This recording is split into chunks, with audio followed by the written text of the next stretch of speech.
Hey, RetconRaider here.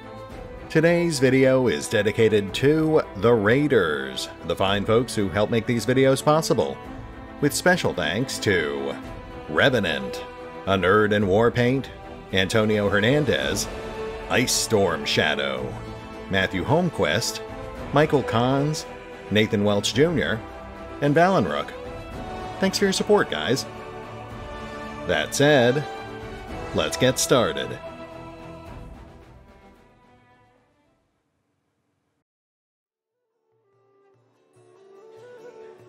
And welcome back to the Pathfinder Wrath of the Righteous beta, as we continue getting to know the various colorful personalities that will be helping us with our fledgling crusade.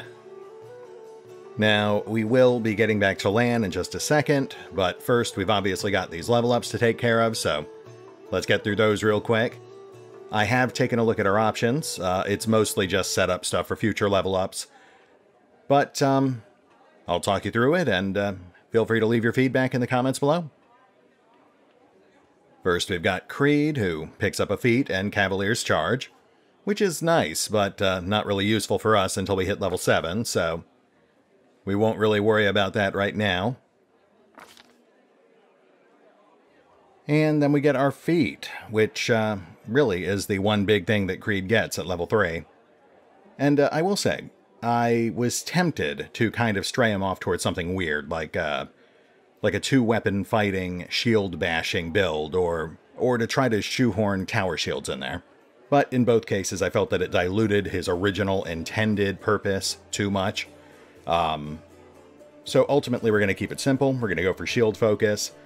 In the short term, that's basically just a small boost to his shield AC, but in the long term, it will eventually pave the way to more interesting feats like Missile Shield or Mounted Shield, both of which I find appealing.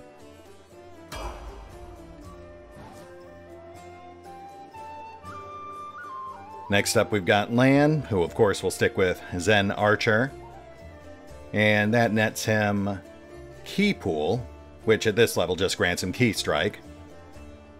He also gets Fast Movement, which is nice, but not really a game changer for him. And Point Blank Master, which is actually a nice addition because it allows him to take attacks of opportunity with his bow. He also picks up Zen Archery, which is interesting, but doesn't really help him, because in his case, his dexterity is actually higher than his wisdom. So, kind of a moot point.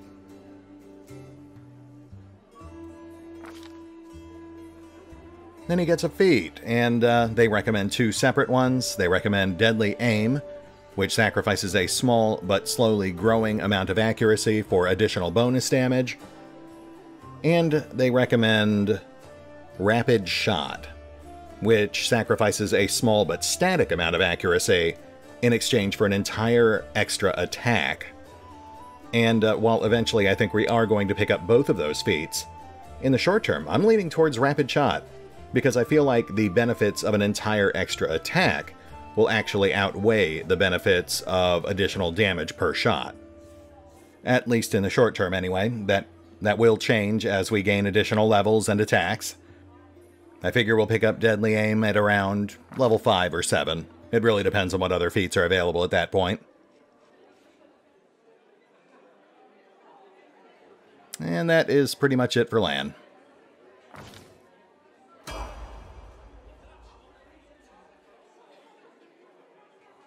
Which brings us to Camellia, and I will admit, I'm having a bit of a hard time wrapping my head around what exactly we should do with her.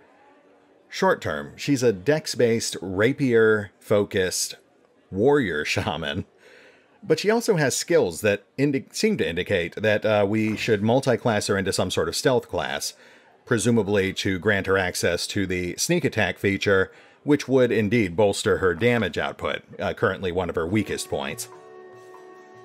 Short term, I'm not going to worry about that too much. I still need to give it some thought. So we're just going to focus on getting her Fencing Grace, which requires weapon focus rapier, so that's what we're taking for this level. That will allow her to use her dexterity modifier for damage with rapiers. That'll essentially double her damage output once we get her to level 5. I will say that while there is definite appeal to a quick dip into a rogue or roguelike class for the easy damage boost, there are also definite benefits to staying the course with a single class Spirit Shaman. She definitely feels like a slow boil sort of character. She's not terribly impressive right now, but she works as a backup healer. She gets a series of increasingly impressive buffs, and at level 9 she picks up the Bane ability, which is a huge boost to her spirit enhancement. So, I don't know. That's, like I said, that's something I'll have to think about. Which, of course, brings us to Seelah, who, as a 3rd level paladin, picks up disease immunity, and now emits an aura of courage, boosting her allies' resistance to fear effects. And she gets her first mercy, which is a pretty straightforward buff to her lay on hands ability. We'll get to that in just a moment. Her skills don't really matter. She's not particularly good at anything. But I will say mobility is kind of important because we will eventually be able to get her a mount as well, which is interesting. It happens at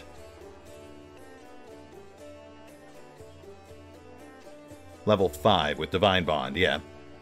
Which actually leads to some interesting possibilities, considering that Creed himself is already going to be a mounted support tank.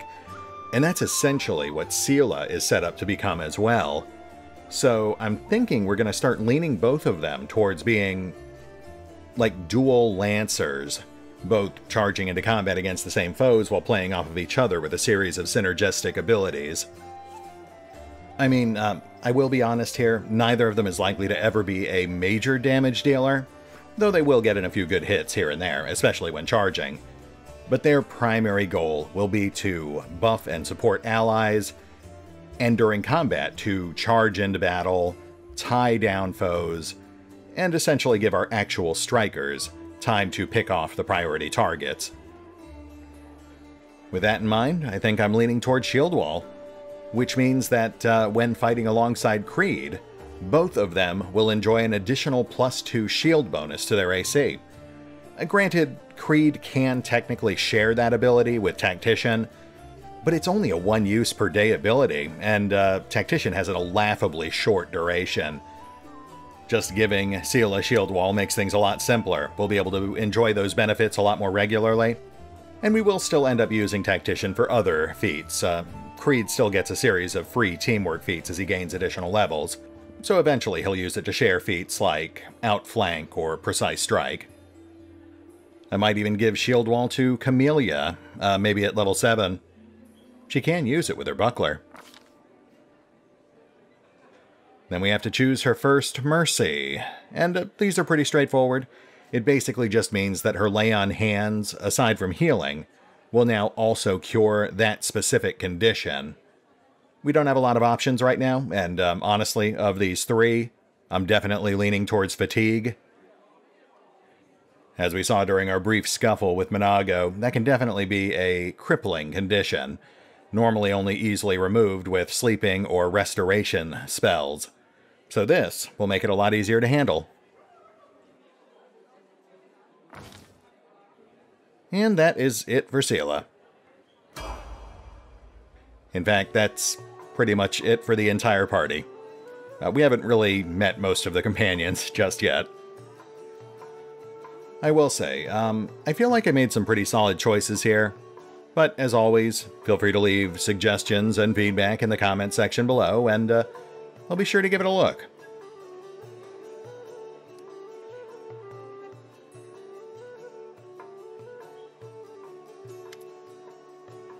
What brings you here, Commander?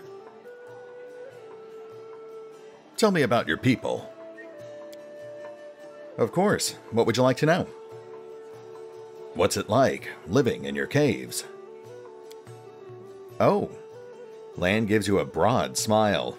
His smile is strange, as if it falters where its human features meet his animal ones.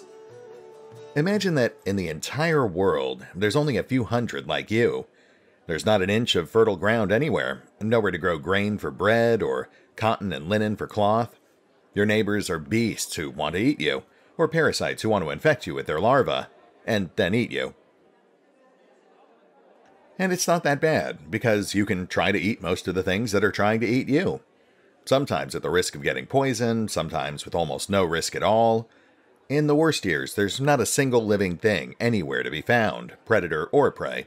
That's when you eat mushroom soup. I'd say 3 times a day, but there was barely enough for one every 3 days. Lann shrugs. But life underground has its upsides, pun intended. There's no risk of losing the roof over your head. There's no bad weather, not counting the earthquakes, of course. Are you really the descendants of the first Crusaders? More like demon spawn, aren't we? Sad but true. Without the demons, there would be no mongrels. It's the magic of the world wound that affected our ancestors and made their children the way we are. Like most in our tribe, Chief Saul fancies himself a descendant of the Underground Crusaders, the ones our heroic ancestors left to guard the caves. I don't know if it's true or not. That angel came to our caves for a reason. Maybe he remembered us? Those were evil and dangerous times after the First Crusade. Hundreds of Crusaders began having children, and the babies were born with fangs and horns and warts that covered half their face. People didn't like the new look. The Inquisitors sure didn't. So our ancestors fled persecution and made a home for themselves down there, under the ground. They probably intended to find a cure for their children and hoped to return in time. But it never happened. Instead, the World Wound's terrible legacy was passed down from generation to generation.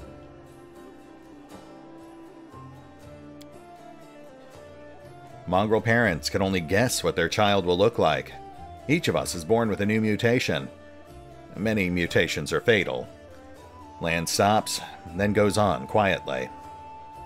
Down in the caves, we usually don't congratulate the families for the birth of a child until they turn at least 3. Most don't even get a name before that. There's no point.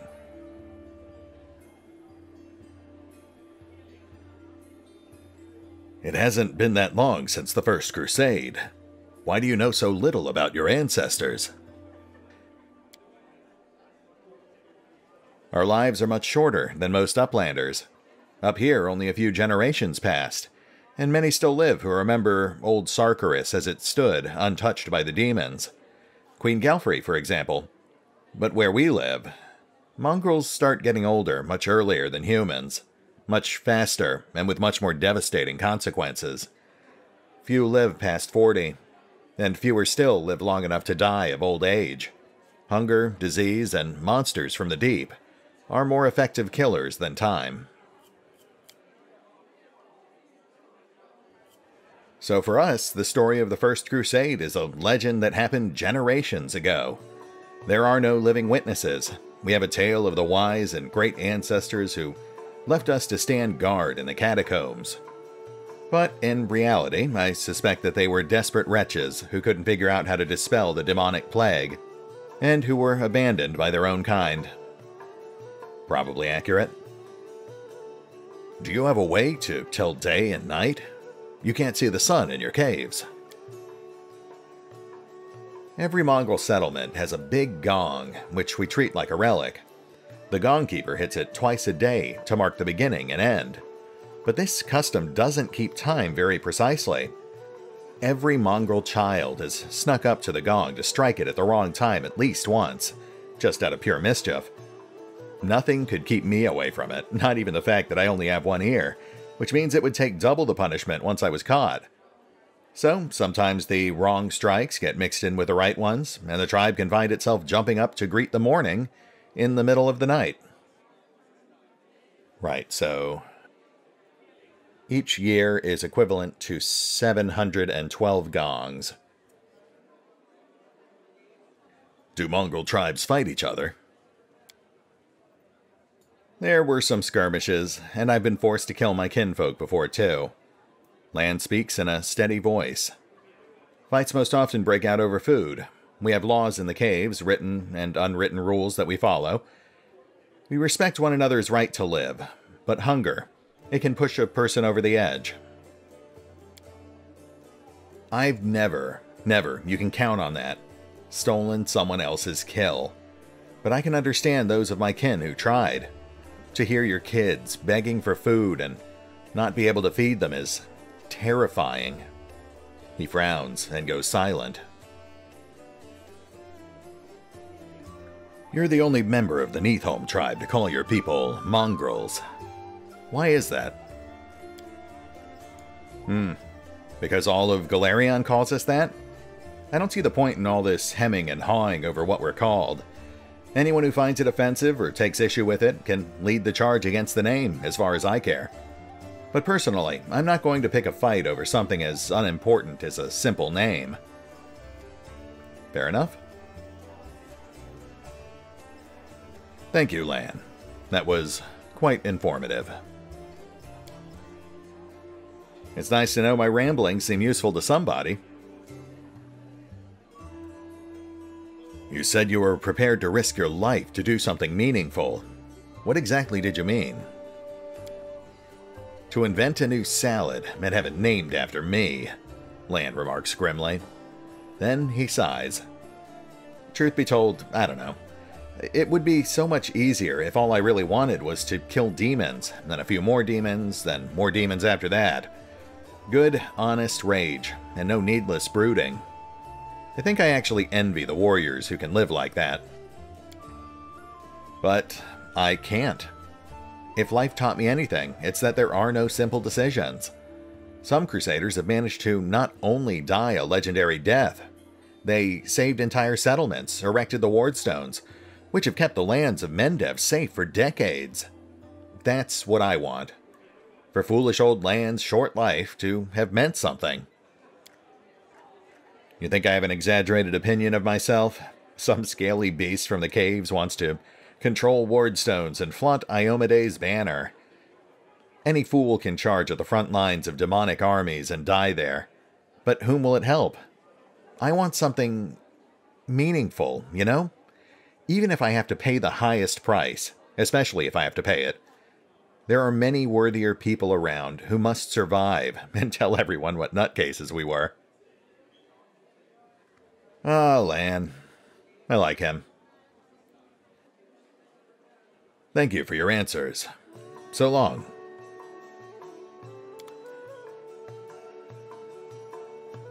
Alright, so I think that just leaves us with these 3 people over here.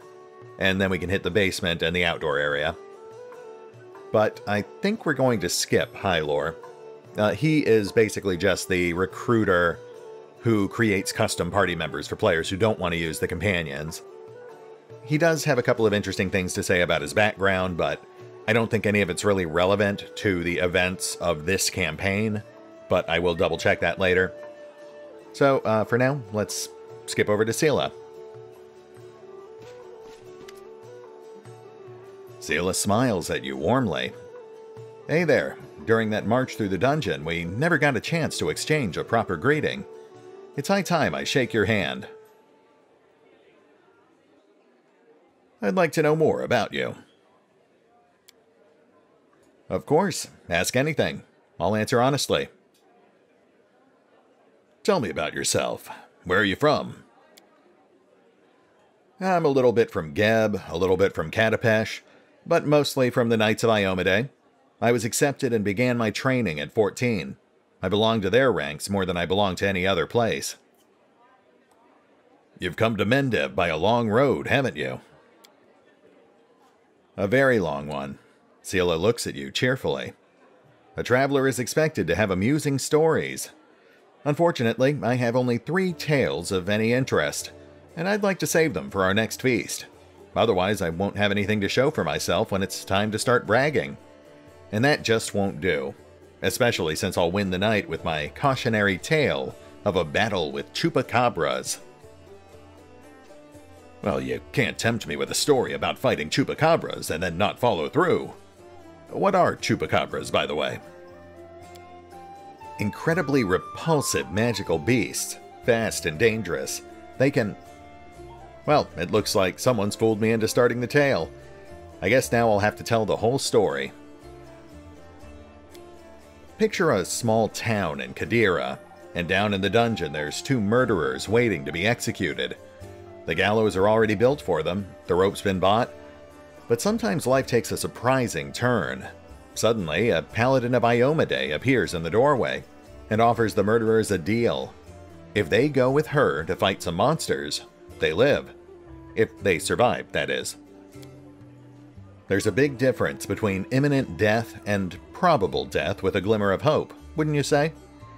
So here we are traveling through the desert, me and my friend, a priestess of Sarenrae, along with the little ratfolk fellow who'd asked for our help, and the 2 cutthroats.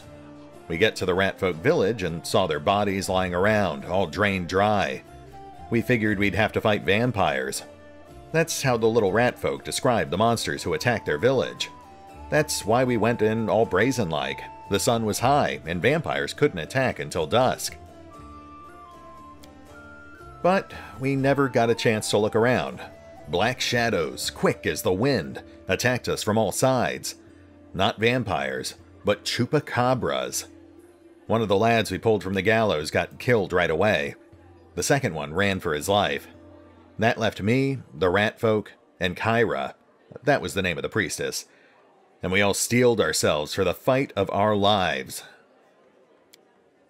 And just when we thought the end had come, with the chupacabras surrounding me like a pack of dogs around a bear, and our ratfolk friend wounded and down, and the teeth of the quickest of those blasted monsters was clenched on Kyra's shoulder, right then, when all hope was lost, the other lad from the gallows suddenly comes running back.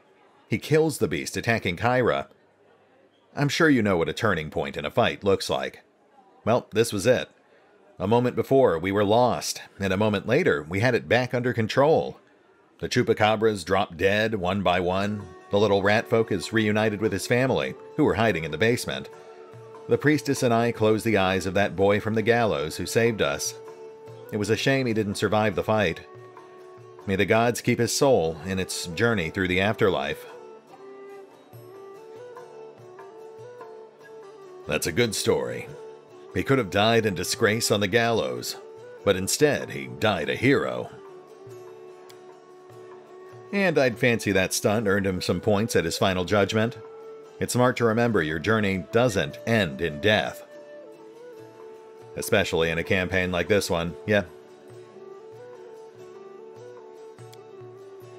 Had it not been for that mercy, Milos, that was his name, would be hanging from a noose, and me, Kyra, and all the ratfolk would be dead in that village. Someone told me that a kind deed done by an unkind person is 100 times more precious. By the same token, an evil done by a noble soul is 100 times more horrifying. That's what I really wanted to say. The chupacabras were just a good starting point. What made you become a paladin of Iomedae? Seelah's gaze sharpens momentarily. Then she sighs. That's a serious question, and a good one. You should ask it of your companions. But it's a long story. To start with, 12 years ago I was nothing like the person I am now. I roamed the streets of Solku with the other homeless orphans. I stole, I fought. I was a hired sword for a bit. Not the proper origin for a paladin, is it? Back then, Solku was a city of orphans, widows, and widowers. Gnolls decimated the city regularly. My parents were among their victims. People there heard about new deaths before they'd finished mourning their previous losses. One day, a group of knights of Iomedae brought a glimmer of hope to the city. But while others saw them as saviors and protectors, I was busy pricing up their noble horses and their gleaming mithril armor, wondering just how much one of their pretty swords would fetch. A thief lives one day at a time, that's what they say. I was the type that never thought past the next job. Anyhow, I was able to sneak into the knight's camp and steal one of their mithril helms. Seelah pauses, her voice sad and measured. And I was right there when a gnoll attacked the helm's owner. Asemi was her name, and dealt a blow to her unprotected head. A gnoll like all those others she'd fearlessly driven from the gates of Solku. That one blow was fatal. But who really was to blame for her death? The gnoll attacker? Or the young thief named Seelah?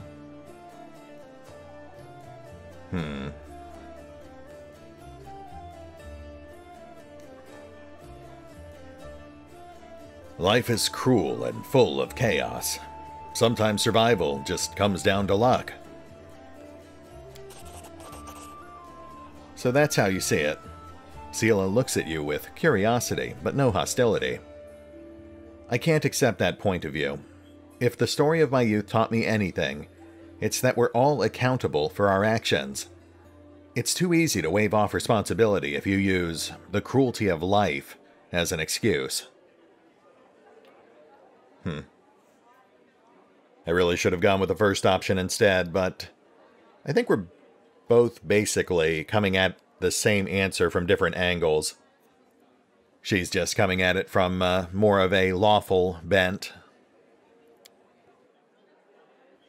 But you were asking what brought me into the ranks of Iomedae's warriors. We all choose the paladin's path for our own reasons. Some are guided by nobility of spirit, some by a desire to fight injustice. I became who I am through penance and a debt unpaid. The day Asemi died, protecting my city, I wanted to kill myself for the terrible guilt I felt. But then I realized that wouldn't make the world any better, and I decided that instead I'd try to take her place.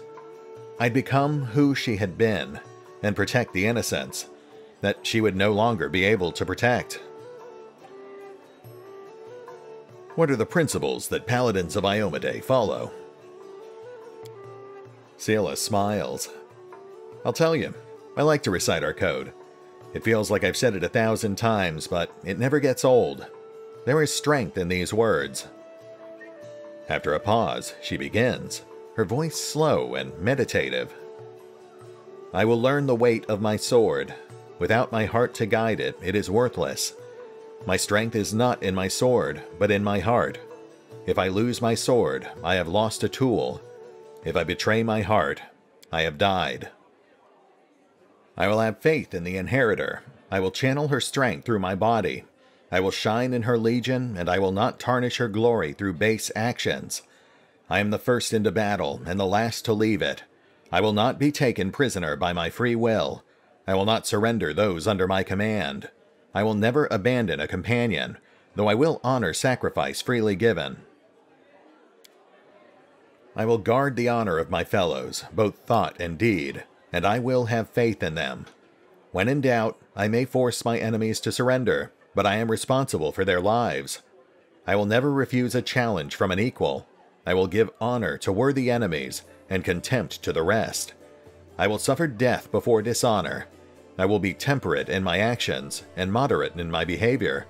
I will strive to emulate Iomedae's perfection. Thank you. I've learned everything I wanted to know. I hope I didn't bore you. Ask me something else if you'd like.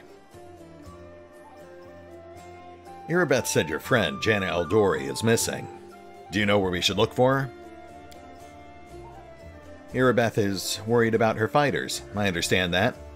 I wanted to look for Jana myself, so I didn't distract you. But since you're in this too, I could use some help.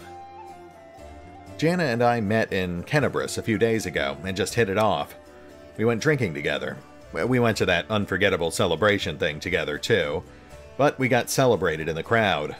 So we should start looking from the main square. That's where I last saw her. Seelah frowns. Jana's a good fighter, even if she is green. She couldn't have become an Eldori otherwise.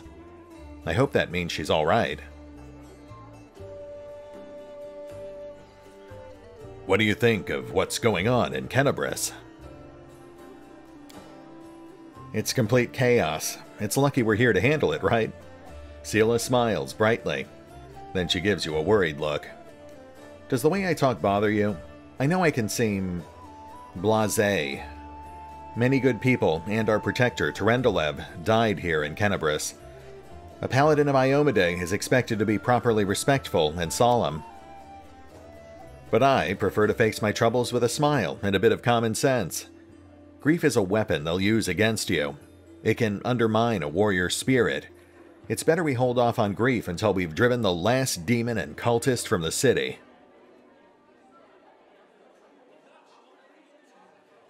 If we want to win, we can't be mourning our deceased day and night. Plus, joy heals the soul. It's nice when you and your commander think alike. Seelah smiled softly. Yeah, I think we're definitely on course to become chaotic good. But that actually matches our intended mythic path a bit better. Is fighting demons all you want? Or are you looking for something more? How about covering myself in glory and becoming the hero of 100 ballads? Or at least a dozen, if they're lively ones. Seelah's eyes shine cheerfully. Anyway, to be more serious, the area around the World Wound is the best place for a paladin who wishes to defend the weak and serve good. Being part of the crusade is reward enough for me. But there's something that worries me. I don't want to sound like I'm criticizing my brothers in arms, but the Eagle Watch and the other orders are so focused on just one aim: the war against the World Wound. That's why they can sometimes overlook the smaller things. Ordinary misfortunes, you know? I always liked being a wandering knight because any moment I could get up and go help a poor rat folk whose family had been kidnapped, or an old woman whose favorite dog had gone missing. So here's my answer. I don't have some big, important goal, but I'll be happy to help those who need it, a little bit here and there. Yeah, once again, I really like Seelah. You know, I think I like all of our companions we've met so far. Even secretive, strangely bloodthirsty Camellia. Though obviously I would like to learn more about her over time, and I'm sure we will. I do appreciate the fact that they don't present all the companions as open books. Granted, Lann and Seelah are both pretty forthcoming. That makes sense for their character, though, as well as their fledgling relationships with Creed. But I feel like Camellia is actually a lot more indicative of what your average traveling sellsword would be like when encountering some weird new stranger who just popped in and took charge of the situation. Cordial, but guarded. Irabeth rubs her red and tired eyes. Any success? How is the city? I do see some potential retreads here. What is our main objective? You heard what that demon said. They're going to desecrate the Wardstone and blow up the whole barrier around the World Wound. That would be an even worse disaster than the World Wound's expansion before the Second Crusade. Okay, yeah, we already heard her say this. Let's say, we've already seen that too. Allow me to ask you a few personal questions. Frowning a little, Irabeth nods. Please, but I must warn you, there are some things I don't have the right to discuss. Fair enough. Where are you from? I was born in Kenabres. I grew up on a farm just outside it. But my way back home lay at the end of a long and winding road. It took me years of traveling through foreign lands before I came to be where I've always belonged. How did you become a paladin? A bitter smile appears on the half-orc's face. I don't much like to remember it. Believe it or not, the story of how I became a paladin is also the story of how I failed to become a knight. My parents were crusaders. May their souls stand together in Iomede's celestial army. When I was born, they retired from the war and started preparing me to continue their legacy. But my father was an orc. You'd be pressed to find a calmer, wiser, and more pious servant of the goddess than he. But still, all his life he was dogged by sideways looks and whispers. When I grew older and it was time for me to serve, I decided anywhere but Kenabres. That was where my father had served loyally, and his only reward had been injustice. Besides, the witch hunters, led by the honorable prelate Halrun, stalked the city with a heavy hand. Who knows what they would have done to a strange girl with green skin. Instead, I went to... A smirk that looks more like a painful grimace crosses her face. You can laugh if you want, but I was young and foolish. I chose Lastwall, of all places. You can imagine how well I was accepted in a country that's been battling the orcs of Belkzen since its foundation. Yes, that does that does seem like a poor decision. But who am I to judge? There were many like me, but we were all treated as second-class citizens. To the locals, my green skin was worse than leper scabs. Even my brothers in faith kept their distance. I took my vows, and the goddess granted me the powers of a paladin. But even then, not a single order would accept me into their ranks. I spent another 6 months knocking on doors before I realized a simple truth. I serve Iomedae, not these people. I don't have to prostrate myself before them. So I left, as a paladin, but not a knight. I cannot even imagine what your life is like in that respect. I admit, you're the first of your kind I have ever seen. And I'm sure that's true for most people in this city. It's unlikely you'll be met with hatred, but with ignorance? Almost certainly. Oh, right, yeah, I'm an Oread, aren't I? You know, no one ever brought it up, and I just kind of got used to seeing this dwarf picture. But, yes, I am a weird metal man. How about that? I do suspect that they'll eventually introduce more reactivity for classes and races as development moves forward. We are still in beta. How did you come to join a knightly order? I left Lastwall and went traveling. The goddess guided me, and my path led me to where atrocities were happening. I often fought in exchange for gold, but never for unworthy aims, of course. I wandered the River Kingdoms for a few years, killing monsters and tracking down criminals. Sometimes I thought I was just wasting time, that my true place was in Kenabres. But I pushed those thoughts away. I didn't even want to think about going back. But in the end, divine providence had brought me to my senses. It happened in Timon. I was tracking a gang of bandits, which my employer suspected was a cover for Razmiran spies. I managed to find their lair, but inside I found something far more dangerous than spies. An unholy temple to Zon Kuthan. When I broke in there, the cultists were about to sacrifice someone. The person who was destined to become my wife, Anevia. But that's another story. I'm curious to see what her take on it is.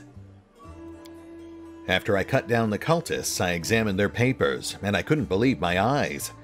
A network of evil cults had spread throughout all of Avestan, including Mendev. Worse, the documents clearly showed that their allies, the Templars of the Ivory Labyrinth, had infested my native Kenabres, and were even among the ranks of the Paladins. After that, delaying my homecoming would be tantamount to desertion. Luckily, I was no longer alone. Anevia was as eager to destroy the cultists as I was.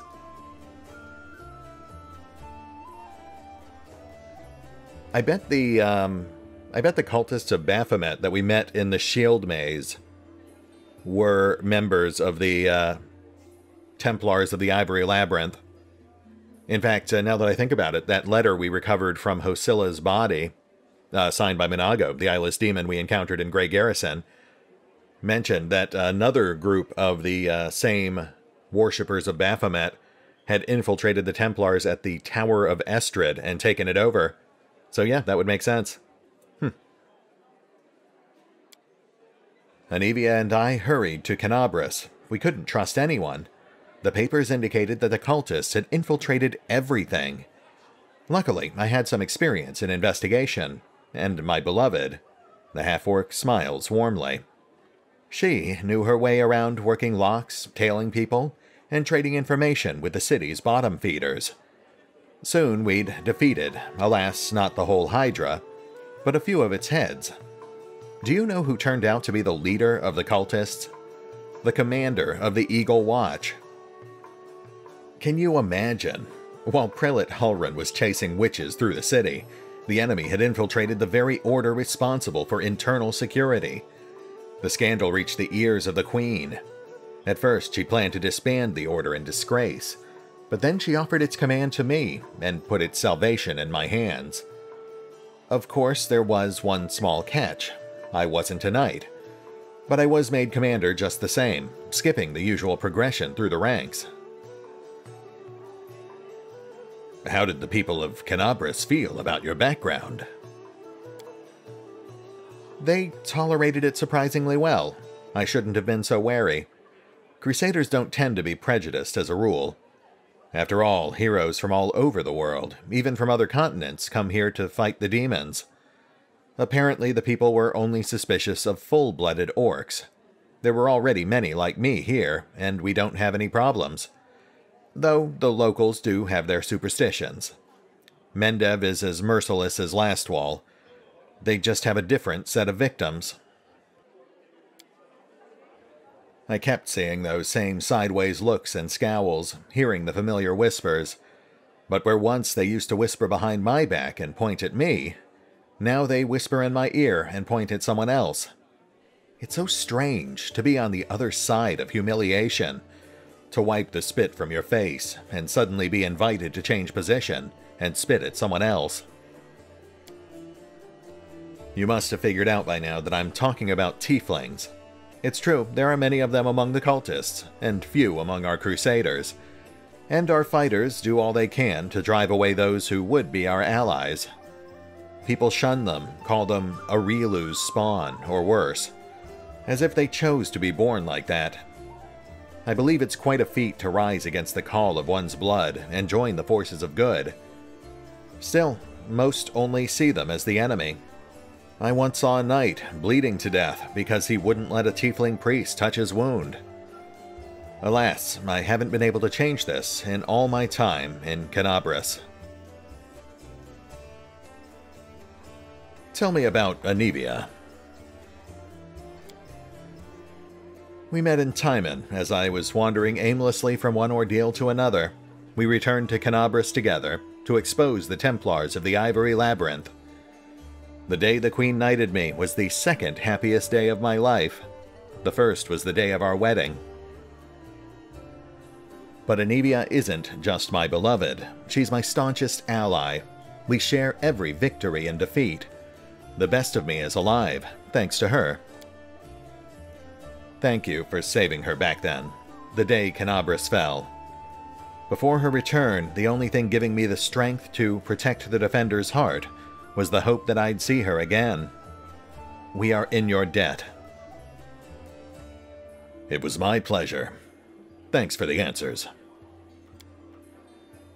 Irabeth nods without saying a word. So, tell me about the Eagle Watch. It was a small order, created to fight not only demons, but also the enemy within. To maintain the purity of the paladin ranks, prevent heresy, and identify spies. And it failed miserably at that. The Templars of the Ivory Labyrinth infiltrated it, and formed their nest within its ranks. After the Queen entrusted me with leading the order, Anivia and I practically built it from scratch. We got rid of the dead weight, people who weren't committed. We organized ways to transmit messages and orders safely. We introduced reliable ciphers. We found tacit allies around the city, from crusader orders to street beggars. This was my personal crusade, to purge the city of the Templars who had infested it. And I thought I was winning. I could feel it. We were so close to driving the cultists out of Kenabres. But Irabeth frowns. It's hard to admit, but those successes didn't count for much once the demons entered the city.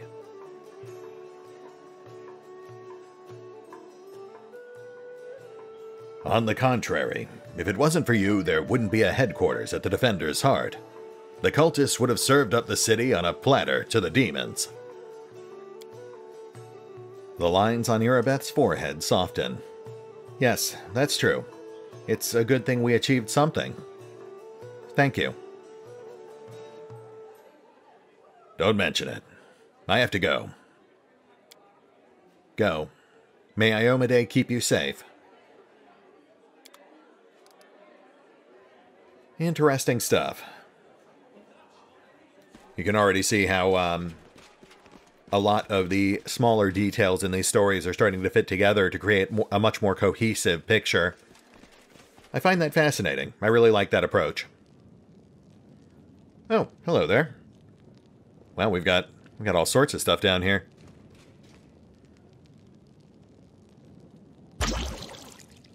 Surrender thy soul, Delvin. Iomedae, protect us! Haha, got you again. How many times is that today? Take your jokes and shove them, tiefling.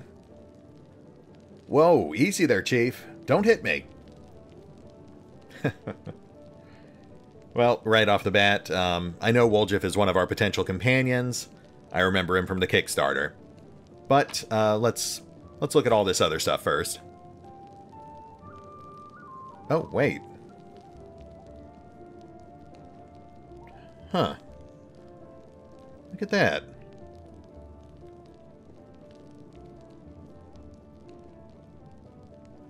We've got something else over here, but I can't tell what it is.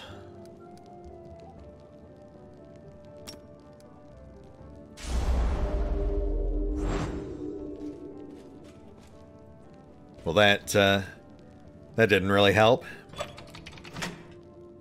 Oh, it's a switch. Okay, yeah, we can kind of see it from this angle. And we've got 2 more on the walls behind us.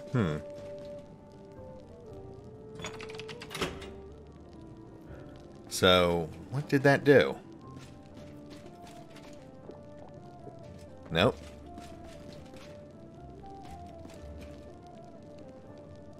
Okay, there's only 3 switches, and they only have 2 settings each, so it shouldn't be too hard to brute force.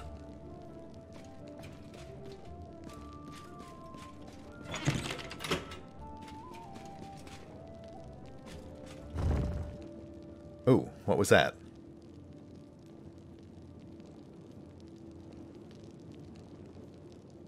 Ah, I'm pretty sure that was not open before.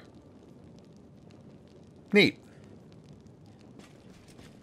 I wonder if there was an actual clue around here somewhere about what the correct setting for the switches was. Not that it matters now, obviously.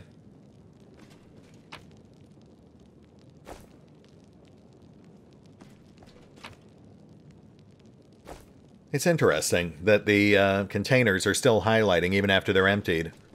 It doesn't normally work that way.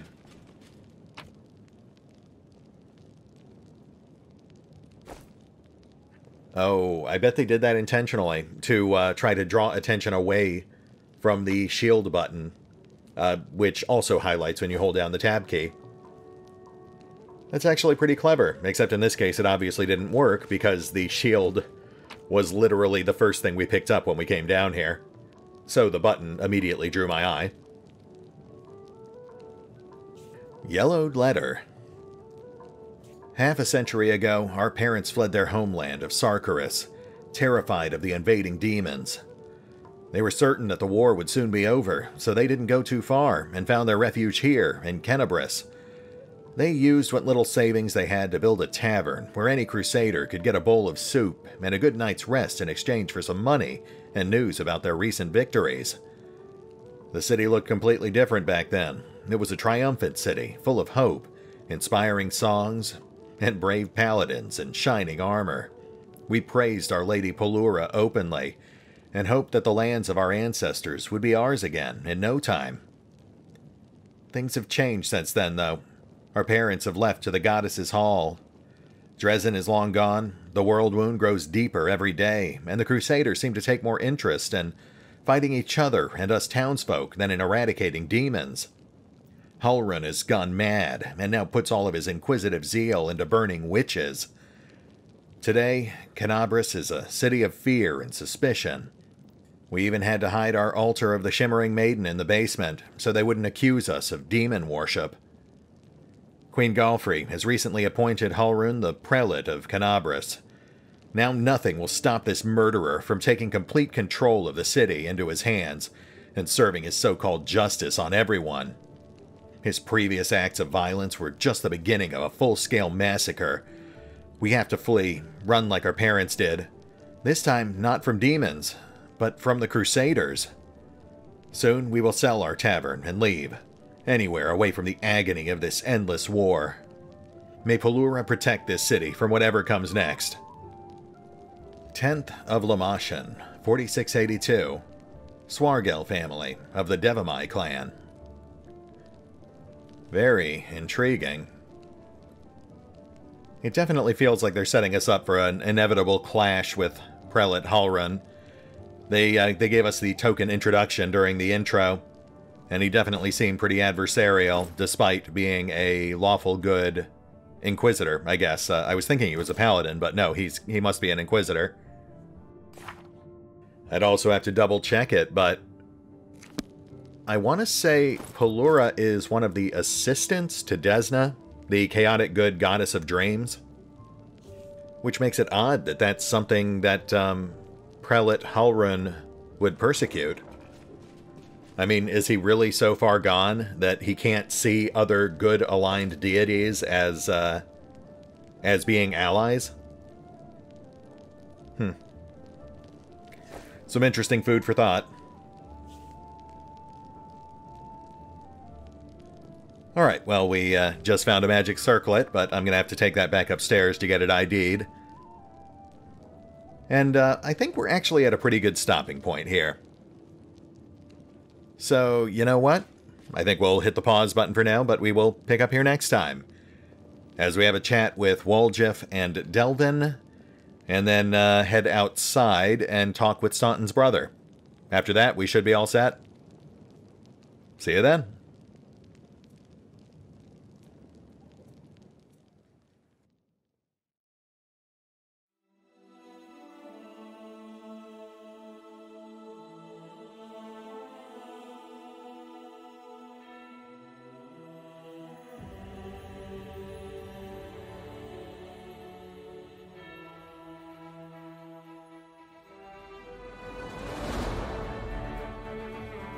Oh, and remember, although I do love playing Pathfinder, Wrath of the Righteous, you can find out more about the game by visiting the official website, the official YouTube and Twitch channels, the official social media feeds, or the official store pages. As always, links are in the description.